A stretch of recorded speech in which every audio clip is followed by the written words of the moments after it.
రైతులకు, రైతు ప్రేమికులకు నమస్తే. చాలామంది రైతన్నలు చాలా కామెంట్స్ అనేటివి పెడుతున్నారు. బ్రో మేము ఈ వరి నాట్లు వేసి 40 రోజులు అవుతున్నాయి, 60 రోజులు అవుతున్నాయి.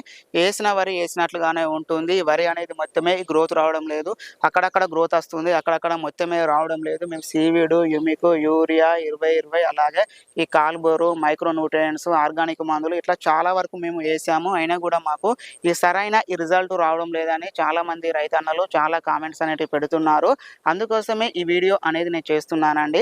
అయితే ఇక్కడ మనం చూసుకున్నట్లయితే మనం ఎంచుకున్న సీడ్‌ని బట్టి ఉంటుంది. అలాగే మేజర్‌గా చూసుకున్నట్లయితే సాయిల్ కండిషన్ మన ఈ భూమిలో ఈ కర్బన శాతం అనేది సరిగా లేనప్పుడే ఇలాంటి సమస్యలు అనేటివి చాలా ఎక్కువగా వస్తూ ఉంటుంది. అయితే మీరు ఎన్ని రకాల ఈ మందులు గాని, ఎరువులు గాని ఏసినప్పటికీ కూడా మీకు ఇలాంటి సమస్యలు గనుక మీకు వస్తున్నట్లయితే మీరు వచ్చేసి అమోనియం సల్ఫేట్ దీన్ని వచ్చేసి మీరు ఒక ఎకరానికి ఒక 50 కేల చొప్పున మీరు తీసుకోవాల్సి ఉంటుంది. ఇందులో వచ్చేసి 20.6% ఈ నైట్రోజన్ అనేది ఉంటుంది. 23% ఈ సల్ఫర్ అనేది ఇందులో ఉంటుంది. దీన్ని వచ్చేసి ఒక ఎకరానికి ఒక 50 కేల చొప్పున మీరు తీసుకోవాల్సి ఉంటుంది. దీనితో పాటే జింక్ సల్ఫేట్ ఇది వచ్చేసి ఒక ఎకరానికి ఒక 10 కేజీల చొప్పున ఈ రెండింటిని కనుక మీరు మిక్స్ చేసుకొని ఈ వరి పొలంలో కనుక మీరు వేసుకున్నట్లయితే మీకు ఈ వరి అనేది మంచి గ్రోత్ వస్తుంది, మంచి పిలుకలు అనేటివి వస్తాయి. అయితే ఇక్కడ మీరు ఒక మ్యాటర్ని మీరు గుర్తుంచుకోవాల్సి ఉంటుంది.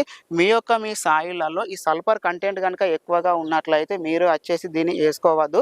ఎందుకని అంటే మన రాష్ట్రాల్లో ఇప్పుడు మనం చూసుకున్నట్లయితే ఈ సల్ఫర్ కంటెంట్ అనేది ఈ వరి భూములలో ఎక్కువగా అవుతుంది. కాబట్టి మీ భూములలో ఒకసారి సాయిల్ టెస్ట్ చేయించుకున్నాక మీరు దీన్ని వేసుకోండి. మీకు మంచి ఫలితాలు అనేవి వస్తాయి.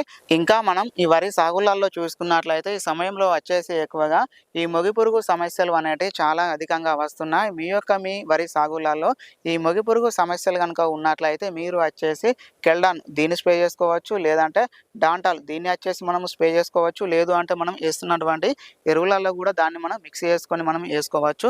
లేదు అంటే క్లోరో 50% దీన్ని కూడా మనం స్ప్రే చేసుకోవచ్చు. లేదు అంటే మనం వేస్తున్నటువంటి ఎరువులలో కూడా మిక్స్ చేసుకొని మనం దాన్ని వేసుకోవచ్చు.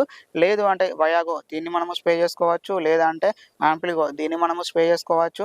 లేదు అంటే కొరాజిన్ దీన్ని కూడా మనము స్ప్రే చేసుకోవచ్చు. మీ వరి సాగులలో ఈ మొగి పురుగు సమస్యలు కనుక ఉన్నట్లయితే మీకు ఏది వీలుగా అంటే మీకు ఏది అందుబాటులో ఉంటే దాన్ని మీరు వాడుకోండి. మీకు మంచి ఫలితాలు అనేటివి వస్తాయి. ఇలాంటి నాణ్యమైన సమాచారం కోసం మన ఛానల్ని సబ్స్క్రైబ్ చేసుకొని పక్కన ఉన్నటువంటి బెల్ ఐకాన్ని యాక్టివేట్ చేసుకోండి.